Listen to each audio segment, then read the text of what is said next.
14వ వచనం. మరియు సహోదరులైన వారిలో ఎక్కువ మంది నా బంధకముల మూలగా ప్రభువునందు స్థిర విశ్వాసము గలవారై నిబ్బరముగా దేవుని వాక్యము బోధించుటకు మరి విశేష ధైర్యము తెచ్చుకొనిరి. ఏమన్నాడు తెలుసా? నాకు ఈ బంధకాల్లో వాక్యం చెప్తున్నాను కదా, నాకున్న ధైర్యం అంటువ్యాధి అయిపోయింది. పౌలు గారు బోధిస్తే మేము ఎందుకు బోధించలేం, పౌలు గారు చెప్తే మేము ఎందుకు చెప్పలేం. చాలామంది నన్ను అడిగినటువంటి ప్రశ్న ఏంటంటే, ఎలాగ దాన్ని హ్యాండిల్ చేసావు, ఎందుకో తెలుసా? ఒకవేళ అలాంటి పరిస్థితి మాకు వస్తే వీ కెన్ కాపీ ఇట్, దాన్ని కాపీ చేయొచ్చని. దేవుడు కొంతమందిని ఫ్రంట్ లైన్లో పెడతాడు, దేవుడు కొంతమందిని ధైర్యంగా ముందు పెడతాడు. వాళ్ళు గనక ధైర్యంగా మాట్లాడితే ఆ ధైర్యం అంటువ్యాధి అయిపోతుంది. సో పౌలు భక్తుడు ఏమన్నాడు తెలుసా? ఇది అందరికీ ధైర్యాన్ని ఇవ్వటానికి దోహదపడింది. గుర్తుపెట్టుకోండి, దేవుడు ధైర్యం మామూలుగా పుట్టించలేనప్పుడు ఏం చేస్తాడు తెలుసా? తోస్తాడు.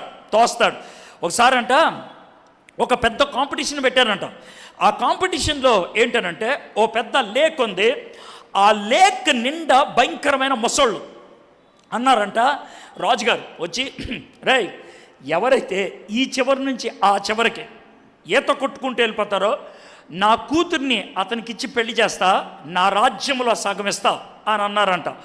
అన్న తర్వాత ఒకడు దూకేశాడు, ఈత కొట్టుకుంటూ వెళ్ళిపోయాడంట చాలా సీరియస్గా. అవతలికి వెళ్ళిపోయి వచ్చిన తర్వాత రాజుగారు అతన్ని గౌరవించి, బా నువ్వు అమోఘం, నువ్వు గొప్పడివి, సాహసం చూపించావు, సూపర్, ఖతర్నా, నా కూతురు నీకే అని అంటే, వాడికి ఏం చేయాలో అలాగా చూస్తా ఉన్నాంటే, ఏంట్రా అలా ఉన్నావంటే, సార్ నాకొక్క విషయం తేలాలి, నన్ను లోన తోసేసింది ఎవడు అంటే, నువ్వు దూకలేదా? నేను దూకలేదు సార్, ఎవడో తోసేశాడు, ప్రాణ భయంతో ఈతకుంటూ కొట్టి వచ్చేసాను, అయిపోయింది సార్ అంటే. మీకు అర్థమైందా?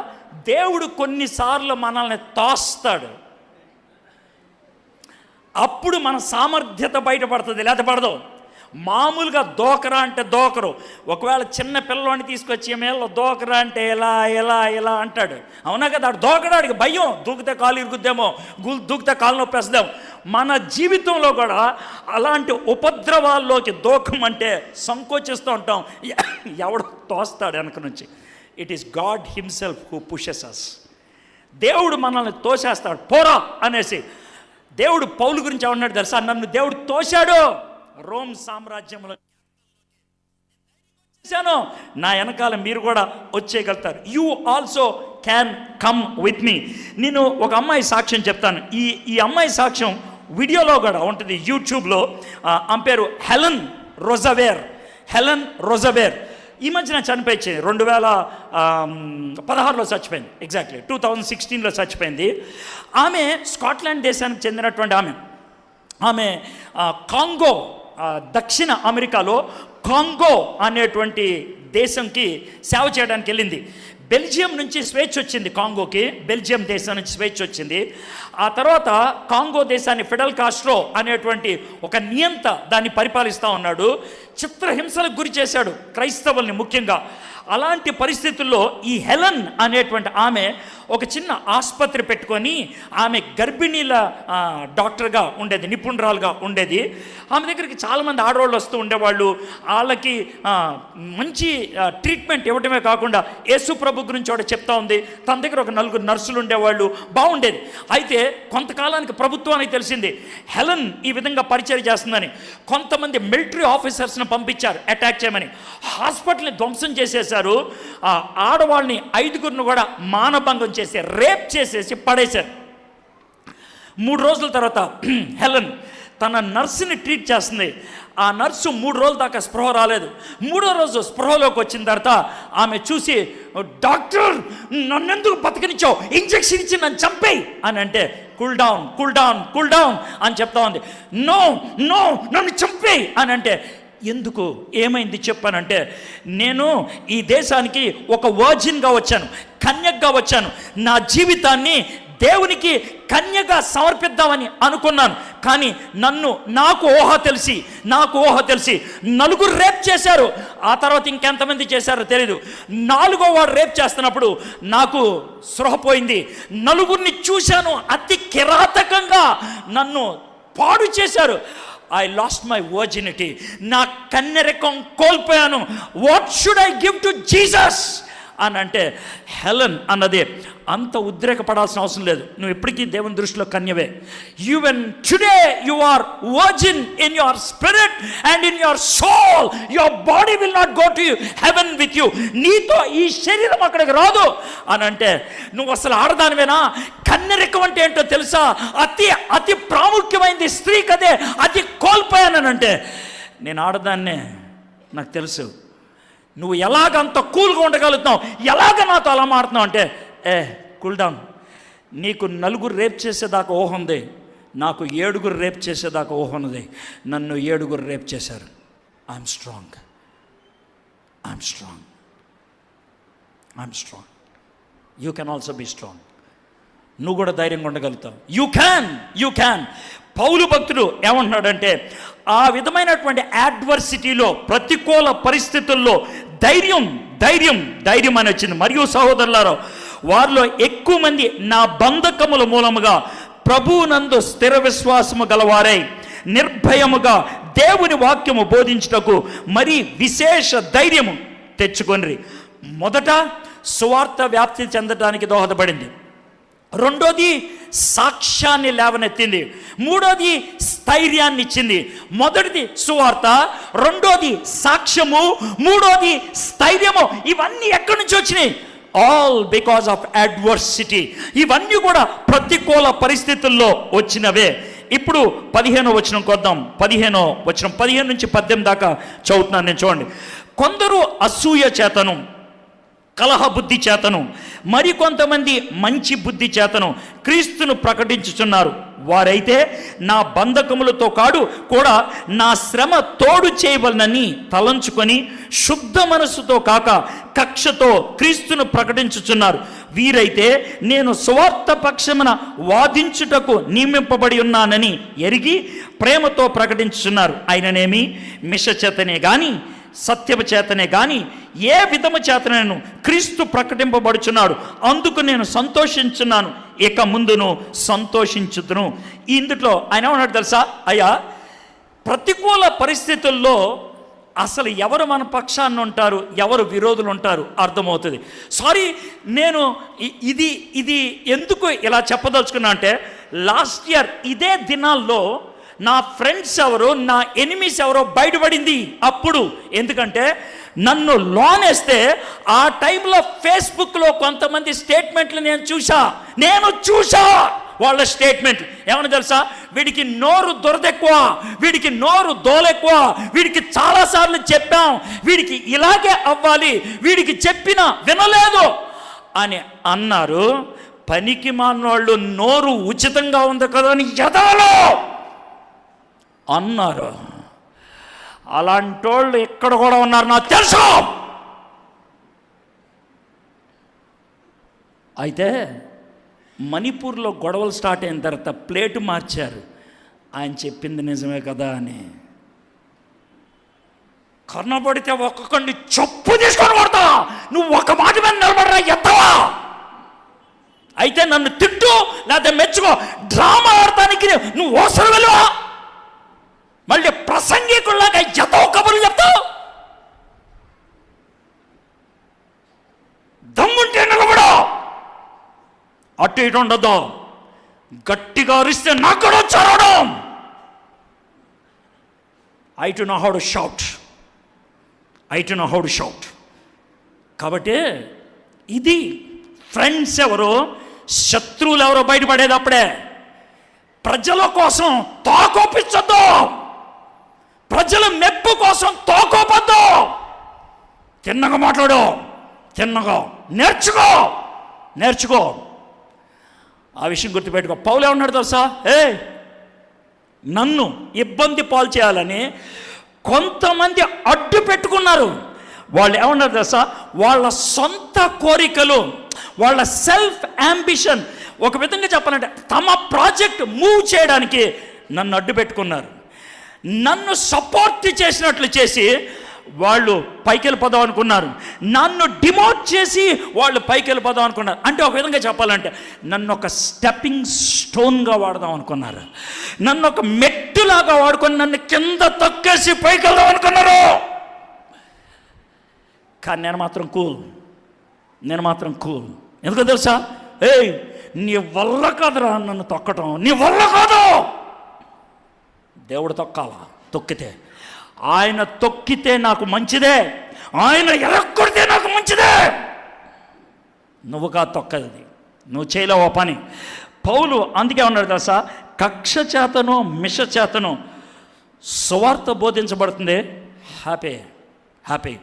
సువార్త వ్యాప్తి అయ్యే కొద్ది నాకు నష్టం కలిగిన, నాకు బాధ కలిగిన, నన్ను పిసికి చంపేసిన, ఐ డోంట్ కేర్, నాకేం బాధ లేదు. సో అది సువార్త వ్యాప్తి చెందడానికి స్నేహితులు ఎవరో ఈ విధంగా ప్రతికూల పరిస్థితుల్లో నాకు విరోధులు ఎవరో, నా వ్యక్తులు ఎవరో అది బయట పెట్టింది అంటున్నాడు. మొదట సువార్తకి దోహదపడింది, రెండోది సాక్ష్యాన్ని లేవనెత్తింది, మూడోది స్థైర్యాన్ని ఇచ్చింది, నాలుగోది స్నేహితులు ఎవరో బయట పెట్టింది. ఇవన్నీ కూడా ప్రతికూల పరిస్థితులే. నీకు మంచి కారు ఉంటే కనుక బాగున్నారా అని వచ్చేవాళ్ళు చాలామంది ఉంటారు. బిర్యానీ వండితే కనుక మీ ఇంట్లోంచి వాసన వస్తుంది అని తినడానికి వచ్చేవాళ్ళు ఉంటారు. కానీ నిజమైన స్నేహితులు ఎవరో తెలుసా? నీకు తిండి లేనప్పుడు. నిజమైన స్నేహితులు ఎవరో తెలుసా? ఆ కారుకి పంచర్ పడినప్పుడు నీకు సహాయం చేయడానికి వచ్చేవాళ్ళు. గుర్తుపెట్టుకో, నీకు ఖరీదైన కారు ఉంటే లిఫ్ట్ ఇస్తావా అని అడిగేవాళ్ళు చాలామంది ఉంటారు. కానీ పంచర్ పడితే హెల్ప్ చేయమంటావా అని అడిగేవాళ్ళు తక్కువ మంది ఉంటారు. But the true friend is one who can come to you when your car is broken, when your life is broken, when your life is distorted, when your life is going through a difficult situation. తమ్మి చెల్లి అనే మీద చెయ్యగలిగే వాళ్ళు ఎవరు ఉన్నారా? Is there somebody else? మంచి సమరైన వాళ్ళే మనకి సహాయం చేయగలిగే వాళ్ళు ఎవరు ఉన్నారా? That is important. అది ఎప్పుడు బయటపడతా తెలుసా? అడ్వర్సిటీ, ప్రతికూల పరిస్థితుల్లో. 19-20 వచనాలు. మరియు నేను ఏ విషయంలోనూ సిగ్గుపడక ఎప్పటి వలెను ఇప్పుడును పూర్ణ ధైర్యముతో బోధించడం వలన నా బ్రతుకు మూలముగానైనను సరే, చావు మూలముగానైనను సరే, క్రీస్తు నా శరీరమందు ఘనపరచబడవలనని నేను మిగుల అపేక్షించుచు నిరీక్షించుచున్న ప్రకారముగా మీ ప్రార్థన వలనను యేసుక్రీస్తు యొక్క ఆత్మ నాకు సమృద్ధిగా కలుగుట వలనను ఆ ప్రకటన నాకు రక్షణార్థముగా పరిణమించినను నేను ఎరుగుదును. పౌలు ఉన్నాడు తెలుసా? అయ్యా, నేను ప్రతికూల పరిస్థితుల్లో పెరుగుదల నా జీవితంలోకి రావాలంటే మూడు కావాలి. ఒకటి, నేను మీకోసం ప్రార్థన చేస్తున్నానుగా, నా కోసం ప్రార్థన చేయండి. If you want the gospel to grow, సువార్త వ్యాప్తి చెందాలి, పరిచర్య స్థిరపడాలి అనుకున్నప్పుడు ఫ్రంట్ లైన్లో ఉన్నటువంటి వ్యక్తుల కోసం ప్రార్థన చేయటం నేర్చుకోవాలి. పాల్ అడుగుతున్నాడు, ప్రే ఫర్ మీ, నా కోసం ప్రార్థన చేయండి. నేను మీకోసం ప్రార్థన చేస్తున్నాను కదా, నా కోసం ప్రార్థన చేయండి. ప్రేయర్ ఒకటి, మొదటిది మీ ప్రార్థన వలన. రెండోది, యేసుక్రీస్తు యొక్క ఆత్మ నాకు సమృద్ధిగా కలుగుట వలన. I need the spirit of God. పరిశుద్ధాత్ముడు నన్ను ఆవరించాలి, పరిశుద్ధాత్ముడు నన్ను నింపాలి. ఎందుకు తెలుసా? ఆ పరిశుద్ధాత్మ నింపుదలను బట్టి నేను ప్రతికూల పరిస్థితుల్లో జారిపోకుండా ఉంటాను, ఓడిపోకుండా ఉంటాను, కృంగిపోకుండా ఉంటాను, నిలబడతాను. I want the spirit of God. I want your prayers. I want the spirit of God. మూడోది ఆయన ఏమన్నాడంటే ప్రేయర్ ఆఫ్ సైన్స్. రెండోది the fullness of the Holy Spirit, provision of the Holy Spirit. మూడోది, నా వ్యక్తిగతంగా నేను డిటర్మినేషన్, నేను క్రమబద్ధం చేసుకోవాలి. ఈ పనిలో నేను ముందుకెళ్ళాలి, అటు ఇటు జారిపోకూడదు, నిలబడి ఉండాలి. ఈ మూడు ఉంటేనే సాధ్యం అంటున్నాడు. మొదటిది సువార్త, రెండోది సాక్ష్యం, మూడోది స్థైర్యం, నాలుగోది స్నేహం, ఐదోది శ్రేష్ఠ జీవితం. ఎప్పుడైతే ఆ ప్రార్థన ఉంటుందో, ఎప్పుడైతే ఆ ప్రతికూల పరిస్థితి ఉంటుందో, ఆ పరిస్థితిలో ప్రార్థనల మధ్యన పరిశుద్ధాత్మని నింపుదలను బట్టి శ్రేష్టమైనది బయటకు వస్తుంది. అప్పుడు వెనక్కి తిరిగి చూసి నేను ఏమంటాను తెలుసా? ఇది నాకు మంచిగా అయ్యింది, it happened for my good.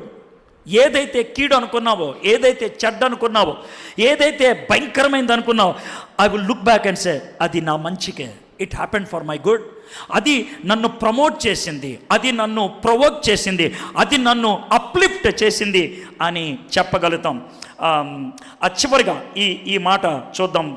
20-21 వచనాలు. నేను మిగిల అపేక్షించుచు నిరీక్షించుచున్న ప్రకారముగా మీ ప్రార్థన వలనను యేసుక్రీస్తు యొక్క ఆత్మ నాకు సమృద్ధిగా కలుగుట వలనను ఆ ప్రకటన నాకు రక్షణార్థముగా పరిణమించినని నేను ఎరుగుదును. నా మట్టుకైతే బ్రతుకుట క్రీస్తే, చావైతే లాభము. What a statement it is. పౌలు భక్తుడు బతుకుండాలని తాపత్రయపడట్లేదు. పౌలు చచ్చిపోయి వెళ్ళిపోవాలని తొందరపడట్లేదు. ప్రభా, నువ్వు బ్రతుకుండమంటే నేను బ్రతుకుంటాను, నువ్వు వచ్చేయమంటే నేను వచ్చేస్తాను. అది ఒక విధంగా చెప్పాలంటే ఈ యాడ్వర్సిటీ, ప్రతికూల పరిస్థితులు జీవితం మీద మరణం మీద సమదృక్పథం కలిగేటట్లు చేసింది. చావు అనేది ఒక మలుపు మాత్రమే, ముగింపు కాదు. చావు అనేది ఒక మలుపు మాత్రమే. చావు అనేది ఒక ట్రాన్స్ఫర్ మాత్రమే. ఇక్కడి నుంచి అక్కడికి. చావు నా జీవితాన్ని అంతమొందించేది కాదు. చావు నా జీవితాన్ని బట్టబయలు చేసేదేం కాదు. చావు నాకు సిగ్గు కలిగించేదే కాదు. చావు నాకు భయాన్ని కలిగించేది కాదు. అందుకని చావు కావాలని తాపత్రపడతలేదు నేను. బతుకుండాలనేసి తొందర కూడా పడతలేదు నేను. I don't mind. దేవా, బ్రతుకుండమంటే నీ కోసం బ్రతుకుతా, చచ్చిపోమంటే నీ దగ్గరకు వచ్చేస్తా. అంత కాన్ఫిడెంట్గా ఆయన చెప్పగలిగాడు. ఈరోజు ఒకవేళ దేవుడు మీతో మాట్లాడి నీ టైం అయిపోయింది వచ్చాయి అని అంటే ఏమంటావు? ప్రభా, ఇంకొచ్చి టైం ఈ ప్రభా అంటావా? ఆ మాట అన్నావంటే you haven't lived your life. You haven't lived your life. నీ జీవితం జీవించాల్సిన విధంగా జీవిస్తే, ప్రభు పిలిచినప్పుడు ఐఎమ్ హియర్ రెడీ అని వచ్చేయడానికి ఇష్టపడతాం. నీ జీవితాన్ని పూర్తిగా జీవిస్తే, నీ జీవితాన్ని పూర్తిగా జీవించడానికి టైం కాదు కావాల్సిందే, క్వాలిటీ. నువ్వు దేవునితో సమర్థవంతంగా సమయాన్ని గడపగలిగితే, దేవుని యొక్క శక్తిని నీ జీవితంలో పొందగలిగితే, దేవుని యొక్క ప్రేమను నీ జీవితంలో అనుభవించగలిగితే, any time you are willing to go to him. ఆయన దగ్గర రావడానికి, ఆయన దగ్గరికి వెళ్ళటానికి మీరు ఇష్టపడతారు. డేవిడ్ బ్రైనార్డ్, ఆయన 29 ఏళ్ళకి చచ్చిపోయాడు. 29 years చచ్చిపోయాడు. ఆయన మారు మనసు పొందింది 21వ సంవత్సరం. మారు మనసు పొందిన తర్వాత ఆయన జీవించిన జీవితం 8 ఏళ్ళు. అందుట్లో 4 ఏళ్ళు బైబిల్ కాలేజీలో ఉన్నాడు. 4 ఏళ్లే సువార్త పరిచర్య చేశాడు. 4 సంవత్సరాలు ఆయన్ని బైబిల్ కాలేజీ నుంచి పంపించేశారు. ఎందుకనంటే ప్రొఫెసర్స్ని ప్రశ్నించడం మొదలుపెట్టాడు. నువ్వు వాక్యం బాగా బోధిస్తున్నావు, క్లాస్లో బాగా బోధిస్తున్నావు, నీ జీవితం సరిగ్గా లేదని ప్రశ్నిస్తే పంపించేశాడు. ఆయన ఒక జనజాతుల మధ్యన పరిచర్య చేయటం మొదలుపెట్టాడు. ఆయన పరిచర్యలో 133 మందిని ప్రభు దగ్గర నడిపించాడు. 133 మంది, అంతే. తన జీవితంలో ప్రభువు దగ్గరికి నడిపించింది 133 మందినే. 4 ఏళ్లలో గుర్రం మీద తిరుగుతూ ఆయన బోధించేవాడు. అయితే ఆయన బోధించడానికి వెళ్ళేటప్పుడు ఆయన దగ్గొస్తే కక్కితే రక్తం కక్కేవాడంట. రక్తం కక్కేవాడు. జోనథన్ ఎడ్వర్డ్స్ అని ఆయనకి ఆ విషయం తెలిసి డేవిడ్ బ్రెనార్డ్ని ఇంటికి తీసుకెళ్ళి పెట్టుకున్నాడు. టెస్ట్ చేస్తే తనకి టీబీ ఉందని తెలిసాడు. రెస్ట్ తీసుకొని ఇంట్లో బలవంతంగా కూర్చోపెట్టాడు. 4 నెలలకి డేవిడ్ బ్రెనార్డ్ చచ్చిపోయాడు. ఆయన చచ్చిపోయిన 16 రోజులకి జోనథన్ ఎడ్వర్డ్స్ కూతురు కూడా చచ్చిపోయింది. ఎందుకనంటే దగ్గరుండి ఇతనికి పరిచర్య చేస్తూ ఉంటే ఈమెకి టీబీ వచ్చి ఈమె కూడా చచ్చిపోయింది. ఇద్దరు, అంటే కూతురు చచ్చిపోయింది, మిత్రుడు డేవిడ్ బ్రెనార్డ్ చచ్చిపోయాడు. ఆ గదిలోకి జోనథన్ ఎడ్వర్డ్స్ చాలా రోజులు వెళ్ళలేదంట. దగ్గర 6 నెలల తర్వాత ఎందుకో ఆ గదిలోకి వెళ్ళి ఏదో ఎతుకుతూ ఉంటే ఒక డైరీ కనబడిందంట. ఒక డైరీ, ఆ డైరీ తీశాడు. ఆ డైరీ డేవిడ్ బ్రెనార్డ్ తాను రాసుకున్నటువంటి డైరీ. తాను చచ్చిపోవడానికి 4 నెలల ముందు రాసినటువంటి ఎంట్రీ చదివాడంట. ఆ రోజు ఇలా పేజీ తీసి చదివాడు. ఏమని చెప్పాడు తెలుసా? ఈరోజు నేను 3 గుంపుల దగ్గరికి వెళ్ళాను, సువార్త బోధించాను, 2 సార్లు వాంతి చేసుకుంటే రక్తం కక్కాను, 6 వ్యక్తులతో మాట్లాడాను, చాలా నీరసంగా ఉంది, సాయంత్రం 6 అయిపోతుంది, ప్రభువా నీతో కొద్దిసేపు గడపాలనుంది, నాకు శక్తినివ్వా. 2 సార్లు బ్లడ్ కక్కి 3 సార్లు వర్తమానం చెప్పి 6 వ్యక్తుల్ని వ్యక్తిగతంగా ఆయన పరామర్శించి ఆయన నిరసించినప్పుడు చేసిన ప్రార్థన, ప్రభువా కాస్త శక్తినిస్తావా, నీ సన్నిధిలో గడుపుతానని డేవిడ్ బ్రైనార్డ్ గారి యొక్క డైరీ ఉన్నది ఉన్నట్లుగా జోనథన్ ఎడ్వర్డ్స్ ముద్రిస్తే ఒక అంచనా ప్రకారం జోనథన్ ఎడ్వర్డ్స్ గారు ముద్రించినటువంటి ఆ డేవిడ్ బ్రైనార్డ్ గారి డైరీ చదివి మిషనరీలు అయినటువంటి వాళ్ళు గొప్ప వాళ్ళ పేర్లు చెప్పమంటారా? William Carey, David Livingstone, John Wesley, ఇలాంటి గొప్ప గొప్ప వాళ్ళంతా మిషనరీలు ఎందుకయ్యారంటే, జిమ్ ఎలియట్ ఎందుకయ్యారు తెలుసా? డేవిడ్ బ్రైనార్డ్ గారి యొక్క డైరీ చదవటం బట్టి. డైరీ మై ఫ్రెండ్స్, వాళ్ళు చావుకి భయపడలేదు, బతకాలని తాపత్రయపడలేదు. ఎందుకో తెలుసా? They live their complete life. పౌలు భక్తులు ఏమన్నారు తెలుసా? అయ్యా, నాకు జరిగిన విషయాలు మీకు చెప్తాను. నాకు జరిగిన విషయాలు సువార్త వ్యాప్తి చెందడానికి దోహదపడింది. నాకు జరిగిన విషయాలు సాక్ష్యాన్ని లేవనెత్తడానికి అది దోహదపడింది. నాకు జరిగిన విషయాలు ఆత్మస్థైర్యం కలగడానికి అది దోహదపడింది. నాకు జరిగిన విషయాలు స్నేహితులు ఎవరో శత్రువులు ఎవరో బయటపడటానికి దారి తీసింది. నాకు జరిగిన విషయాలు శ్రేష్ఠ జీవితాన్ని నాకు ఇవ్వగలిగింది. చివరిగా నాకు జరిగిన విషయాలు నా జీవితం పట్ల సునిశ్చితమైన ఆలోచన కలగడానికి దోహదపడింది.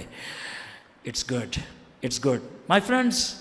మీ జీవితాల్లో ప్రతికూల పరిస్థితులు ఉన్నాయేమో, తుఫాన్ లాంటిది పరిస్థితులు ఉన్నదేమో. But let me tell you one thing. అది ఎందుకు వచ్చిందో తెలుసా? మన యొక్క దృక్పథం, మన కనుదృష్టి దేవుని వైపు తిరగాలని. అప్పుడు ఆ శ్రమల మధ్యన ఆ శ్రమను దేవుడు ఎందుకు వాడుకుంటున్నాడో తెలుసుకుందాం. Let me tell you once again. Sodium poison, chlorine poison. కానీ ఆ రెండు కలిస్తే మనకు ఆరోగ్యాన్ని ఇచ్చేటువంటి, రుచినిచ్చేటువంటి ఉప్పు. అదేవిధంగా పాయిజనస్ సంఘటనలు నీ లైఫ్లో ఉండొచ్చు, ఈవిల్ థింగ్స్ నీ లైఫ్లో జరిగి ఉండొచ్చు, దరిద్రమైన పరిస్థితులు నీ జీవితంలోకి వచ్చి ఉండొచ్చు. బట్ దేవుని దగ్గరికి వస్తే దాన్ని కలుపుతాడు, సమకూరుస్తాడు, so that the best may come out of your life.